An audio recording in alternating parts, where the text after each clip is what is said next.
नमस्कार विद्यार्थी मित्रांनो. न्यायालय, उच्च न्यायालय असेल त्याचबरोबर मुंबई उच्च न्यायालय यांच्या अंतर्गत 5,223 पदे ही नव्याने निर्माण करण्यात येणार आहेत. लिपिक टंकलेखक या पदासाठी ही राबवली जाईल. लवकरच पदभरती जाहिरात सुद्धा जाहीर केली जाईल. या संदर्भात शासनाकडून मान्यता बाबतचा जी आर जो आहे हा शासन निर्णय जाहीर करण्यात आला आहे.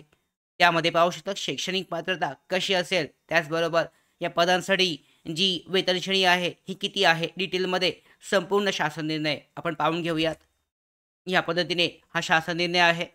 माननीय शेट्टी आयोगाच्या शिफारसीनुसार राज्यातील प्रत्येक न्यायिक अधिकाऱ्यासाठी एक टंकलेखक याप्रमाणे लेखकांची पदे निर्माण करण्याबाबतचं हे शासन निर्णय आहे. विधी आणि न्याय विभाग 29 ऑक्टोबर 2025 सालीचा प्रस्तावना पाहिली तर यामध्ये पाहू शकता दिलेल्या निर्णयान्वये राज्यातील दुय्यम न्यायालयातील प्रत्येक न्यायिक अधिकाऱ्यास मराठी व इंग्रजीमध्ये टंकलेखन करणारा टंकलेखक देण्याबाबत सदर टंकलेखकांची पदे 1 महिन्याच्या आत महत्त्वाचं ही गोष्ट महत्त्वाची आहे.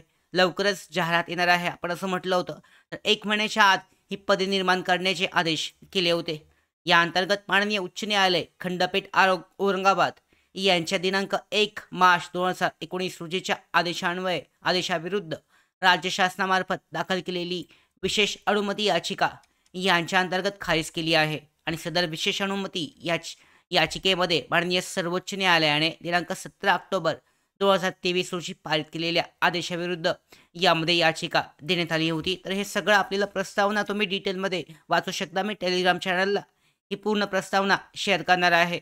महत्त्वाचं काय आहे तर आपल्यासाठी टंकलेखकप्रमाणे टंकलेखकांची पदे निर्माण करण्याची बाब ही शासनाच्या विचाराधीन होती आणि या अंतर्गत हा शासन निर्णय जाहीर करण्यात आला आहे. एकूण पाहू शकता न्यायिक अधिकाऱ्यासाठी आयोगाच्या शिफारसीनुसार राज्यातील प्रत्येक अधिकाऱ्यासाठी न्यायिक अधिकाऱ्यासाठी एक टंकलेखक याप्रमाणे 7व्या वेतन आयोगातील S6 ही वेतन श्रेणी असेल. 19,900 ते 63,200 या वेतन संरचनेत 5,223 इतकी टंकलेखकाची पदे जी आहेत एकाकी पदे निर्माण करण्यास सविस्तर जी उच्चस्तर सचिव समिती आहे यांनी मान्यता दिली आहे आणि यामध्ये काय त्यांनी अटी ठेवल्यात मंजुरी देण्यासाठी पाहू शकता.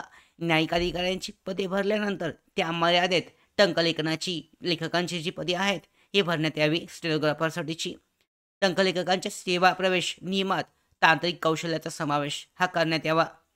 त्याचबरोबर भविष्यात न्यायालयीन कामकाजात कृत्रिम बुद्धिमत्तेचा जास्तीत जास्त वापर करावा, म्हणजे AI जे आहे याचा वापर जास्तीत जास्त व्हावा असं सांगण्यात आलं आहे.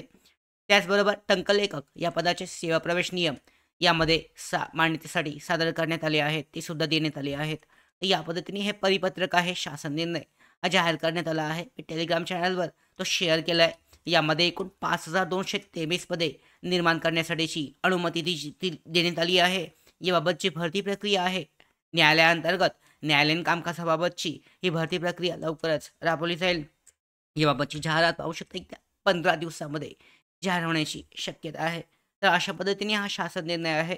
एकूण 5,223 नव्याने पदे जी आहेत हे निर्माण केली जाणार आहेत. या भरती प्रक्रियेसंदर्भातल्या ज्या पुढच्या सगळ्या महत्त्वाच्या अपडेट्स असतील लवकरच आपल्यापर्यंत प्राप्त होतील.